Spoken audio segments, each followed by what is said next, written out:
Hi, I am Dave Clifford Macabugto, or supposed to be called as Dave Clifford Max. Sobrang tagal na nung last time na nagsalita ko dito sa channel na to. It's been a year, I guess?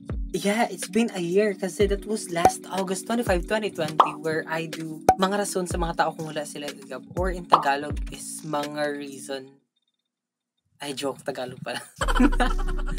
Rason ba yung Tagalog ng reason? Shucks. Reason. Tagalog. Dahilan.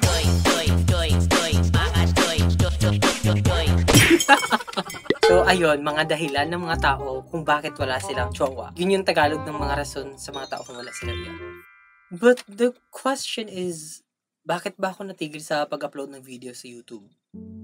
Going back, hindi naman talaga ako magsistop mag-upload sa YouTube. I have been that motivated naman kasi I know there are people na sumusuporta sa akin. Some likes my content, some likes my editing, some likes my song covers and stuff. The thing na nag-stop sa akin na mag-upload ng video sa YouTube is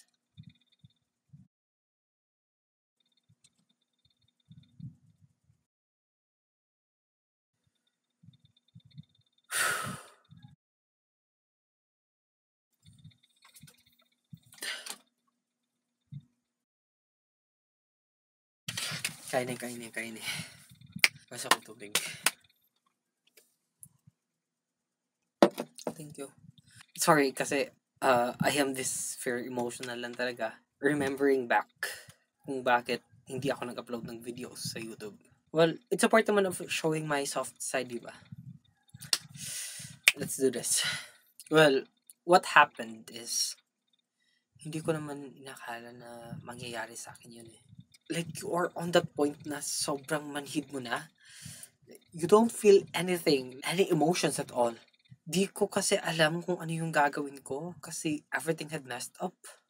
Like, yung parents ko, hindi ganun ka-supportive sa pag-YouTube ko eh.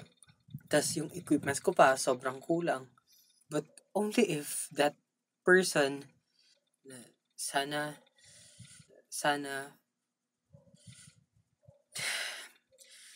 hindi nasira yung cellphone ko kasi matutuloy ko sana dapat yun eh.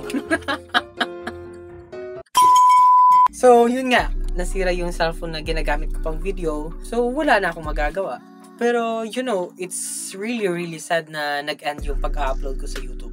Kasi as what I've said, nahanap ko na yung formula or yung timpla ng content na gusto ko. Kahit konti lang yung nakaka-appreciate nun. Pero, it's a beautiful craft with life lesson, you know?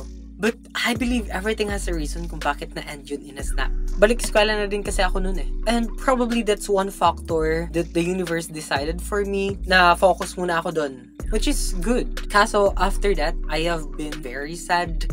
Para akong situationally depressed. Bumaba kasi yung self-confidence ko nun eh. Tapos di ko kayang makipag-communicate sa mga tao ng maayos. At nawalan talaga ako ng gana nun. It happens for almost a year ata. Yet, trying to post TikTok videos 6 months after that, slowing to build up myself again. At yun na yun! Yun na yung storya kung bakit biglang nawala si Dave Clifford sa YouTube. Nga pala, hindi nyo na po makikita yung ibang videos na in-upload ko nun sa YouTube. Wala na po akong planong ipakita sa inyo ulit yung mga videos ko noon na hindi po ako proud. Kahit anong pilit nyo po sa akin, hindi ko po yun ipapublic ulit po. Naka-private lang po yun kasi po, yun lang po ang gusto ko. Huwag na po kayong makialam sa buhay ko. Please lang, maawa kayo. Buhay ko to eh. Buhay ko, desisyon ko. Gets? At yun nga, I will try to post videos sa YouTube ko and probably sa Facebook page ko din. So don't forget to follow my Facebook page, Dave Clifford Max. I'm gonna put the link down below. And as promised to myself, I won't go hard to do such things na makakapag-trigger po sa utak ko at mawala po ulit ako. Yun po, opo. And great thanks po talaga sa Mabuhay Virtual Idol ng Mabuhay Entertainment na isang key factor to do this again. At syempre, salamat din sa nag-invite sa akin at nag-push na sumali sa contest. Oh, wait. Sasabihin ko pa pangalan niya. Siguro wag na. That was Sweeney Banak, the winner of Mabuhay Mindanao Virtual Idol! Kutsalebo-lebong pagkakataon kung saan naman tinatawag panahon.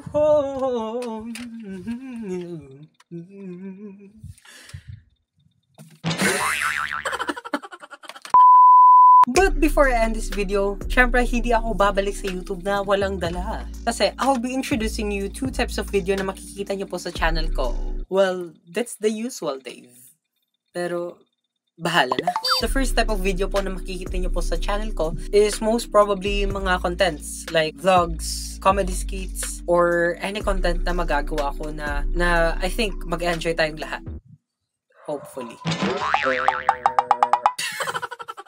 At isang type naman po ng video na makikita nyo po dito sa channel ko, mga song covers. These type of contents are already exist in the past era. Past era? Lul. Pero yeah, gusto kong simulan ulit. I will manifest na kaya kong isustain to hanggang sa dulo ng walang hanggan. Kahit ito'y panandalian. Oh my God! Ang pangit ng jokes ko, Ben. Nagkomedyante ka pa. That's all. Sana supportahan niyo po ako dito sa mga contents ko po dito sa YouTube hanggang ma-monetize po yung channel ko kasi po ito po talaga yung pinakapangarap ko po. Kaya po ako nag-YouTube kasi po gusto ko pong magkapera kasi po ang pobre-pobre ko na po. Wala po akong pagbayad ng wifi po. Oh my God. It's been 3 years na po ako dito sa YouTube at pangatlong balik ko na din po dito sa YouTube at hindi pa rin po ako na-monetize. So ayun, thank you guys for watching. Oh my God, Dave, what are you doing? Oh my God, I miss saying this. Thank you guys for watching. And if you like this video, make sure to click this a massive thumbs up. Subscribe to my YouTube channel kung wala pa ka nakasubscribe. And also, join my notifications code by clicking the notification bell. And again, this is Dave for Maxing. Do your best, and God will do the rest. Bye-bye! Oh my God, akong cellphone mahulog. Akong cellphone mahulog. Ayun.